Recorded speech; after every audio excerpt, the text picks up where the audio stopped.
गांव में रहने वाला एक नौजवान लड़का पुरानी बुरी यादों को ना भूल पाने और एक ही चीज के बारे में बार बार सोचने की आदत से परेशान था। अगर उसे कोई कुछ कह देता या फिर उसके साथ कुछ थोड़ा सा भी गलत हो जाता तो वो बस उसी एक घटना के बारे में पूरे दिन सोचता रहता। वही बात उसके दिमाग में हर समय घूमती रहती। फिर वो या तो अपने साथ हुई किसी बुरी घटना के लिए अपनी किस्मत और भगवान को कोसता रहता या फिर अपने मन में उस इंसान से बदला लेने के ख्याली पुलाव बनाता रहता जिसने उसे कुछ कह दिया था या उसके साथ कुछ गलत किया था।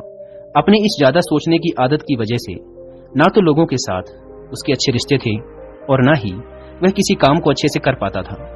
वह हर समय तनाव व मानसिक अशांति की स्थिति में रहता। उसकी ऐसी हालत को देखकर उसके एक मित्र ने उसे सलाह दी कि यहाँ पास के ही एक बौद्ध मठ में एक जैन मास्टर रहते हैं, तुम उनके पास जाओ, वो तुम्हारी इस मानसिक समस्या का कोई न कोई समाधान अवश्य बता देंगे। वह नौजवान लड़का जैन मास्टर के पास जाता है और अपनी समस्या उन्हें बताता है कि कैसे वो एक ही घटना के बारे में बार बार सोचता रहता है और पुरानी बुरी बातों व यादों को भूल नहीं पाता। लड़के की समस्या सुनने के बाद जैन मास्टर वहां से उठकर मठ के अंदर चले जाते हैं। जैन मास्टर का बिना कुछ उत्तर दिए यूं उठकर चले जाना लड़के को कुछ अजीब सा लगता है, लेकिन वो फिर भी वहीं बैठा रहता है। थोड़ी देर बाद वह देखता है कि जैन मास्टर मिट्टी की गिलास में पानी भरकर उसकी तरफ चले आ रहे हैं। जैन मास्टर लड़के के पास आकर खड़े हो जाते हैं तो लड़का भी उनके सामने खड़ा हो जाता है। जैन मास्टर लड़के से पूछते हैं, बताओ इस गिलास का वजन कितना होगा? लड़के ने कहा, मैं एकदम सटीक तो नहीं बता सकता, लेकिन इस गिलास का वजन बहुत ही कम है। अब जैन मास्टर ने गंभीर होकर कहा, मेरा प्रश्न ये है कि अगर मैं इस गिलास को थोड़ी देर तक ऐसे ही पकड़कर खड़ा रहूं तो क्या होगा? लड़के ने कहा, कुछ भी नहीं होगा। जैन मास्टर ने फिर पूछा, अगर मैं इस गिलास को इसी तरह 1 घंटे तक पकड़ कर रखूं तो क्या होगा? आपके हाथ में दर्द होना शुरू हो जाएगा। लड़के ने कहा।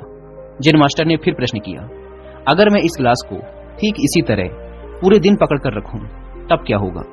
आपके हाथ में बहुत ही भयंकर दर्द होना शुरू हो जाएगा। आपका हाथ सुन्न भी हो सकता है, आपकी मांसपेशियों में भारी तनाव आ सकता है और यहाँ तक कि आपके हाथ को लकवा भी मार सकता है। लड़के ने गंभीर शब्दों में कहा। जैन मास्टर ने कहा, बहुत बढ़िया, लेकिन क्या इस दौरान गिलास का वजन बदला? लड़के ने कहा, नहीं, वजन तो नहीं बढ़ा।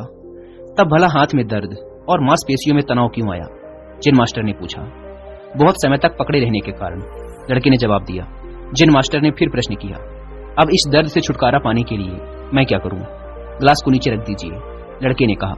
जैन मास्टर ने कहा, बिल्कुल सही, और जीवन की परेशानियां भी कुछ इसी तरह होती हैं। इन्हें कुछ देर तक अपने दिमाग में रखिए और लगेगा कि सब कुछ ठीक है। उनके बारे में ज्यादा देर तक सोचिए और आपको पीड़ा होने लग जाएगी, और इन्हें और भी देर तक अपने दिमाग में रखिए, फिर ये आपको अशांत व पागल करने लग जाएंगी और आप कुछ भी नहीं कर पाएंगे। जैन मास्टर ने लड़के की तरफ इशारा करते हुए कहा, अपने जीवन की पिछली गलतियों और घटनाओं के बारे में सोचना जरूरी है, लेकिन उससे भी ज्यादा जरूरी है उनसे सीखकर आगे बढ़ना। अगर तुम एक ही बात को पकड़कर बैठे रहते हो तो ठीक उस गिलास की तरह यह भी तुम्हारे जीवन में दर्द पैदा कर देगा। अगर तुम आज अपने अतीत को लेकर बैठे रहते हो तो ये आज भी तुम्हारे हाथ से निकल जाएगा और फिर तुम भविष्य में इसके लिए पश्चाताप करोगे। तुम अपने अतीत के लिए जैसा इंसान बनना चाहते हो या फिर जिन गलतियों के लिए पश्चाताप कर रहे हो तो तुम आज से ही वैसा इंसान बनने का प्रयास करो और कोशिश करो कि आज तुम वैसी गलतियां ना करो जिसके लिए तुम्हें भविष्य में पछताना पड़े। इसलिए चिंता करना बंद करो और अपने आज के कर्मों पर ध्यान दो, क्योंकि चिंता व्यक्ति को उसकी चिता तक ले जाती है। दोस्तों, चिंता करने की आदत को छोड़कर एक खुशहाल जीवन कैसे जिया जाए, इस पर विश्व प्रसिद्ध लेखक डेल कार्नेगी ने एक बहुत ही अच्छी किताब लिखी है जिसका नाम है how to stop worrying and start living, यानी चिंता छोड़ो सुख से जियो। अब तक 10 मिलियन से ज्यादा लोग इस किताब को पढ़ चुके हैं, और अगर आपके पास इसे पढ़ने का टाइम नहीं है तो आप हिंदी में इस पूरी किताब को सुन भी सकते हैं कुकू एफएम ऐप पर। इस किताब में चिंता करने की आदत से छुटकारा पाने के कई सारे तरीके बताए गए हैं। मैंने भी इस किताब को 2 बार सुना है, और अगर आप चाहें तो आप भी कुकू एफएम को डाउनलोड करके ये किताब और ऐसी ही हजारों किताबों को ऑडियो फॉर्म में सुन सकते हैं, वो भी अपनी मनपसंद लैंग्वेज में। कुकू एफएम, जो कि इंडिया का सबसे बड़ा ऑडियो बुक प्लेटफॉर्म है, उसके पूरे साल भर का सब्सक्रिप्शन पड़ता है सिर्फ 399 रुपीज का, लेकिन इसमें भी आप 200 रुपए बचा सकते हैं अगर आप यूज करते हैं कूपन कोड WI200, और आपको इसका ईयरली सब्सक्रिप्शन पड़ेगा 399 की बजाय सिर्फ 199 रुपीज में। लेकिन जल्दी कीजिएगा क्योंकि यह ऑफर सिर्फ पहले 250 यूजर्स को ही मिल पाता है। ऐप को डाउनलोड करने की लिंक भी आपको डिस्क्रिप्शन एंड फर्स्ट कमेंट पर मिल जाएगी।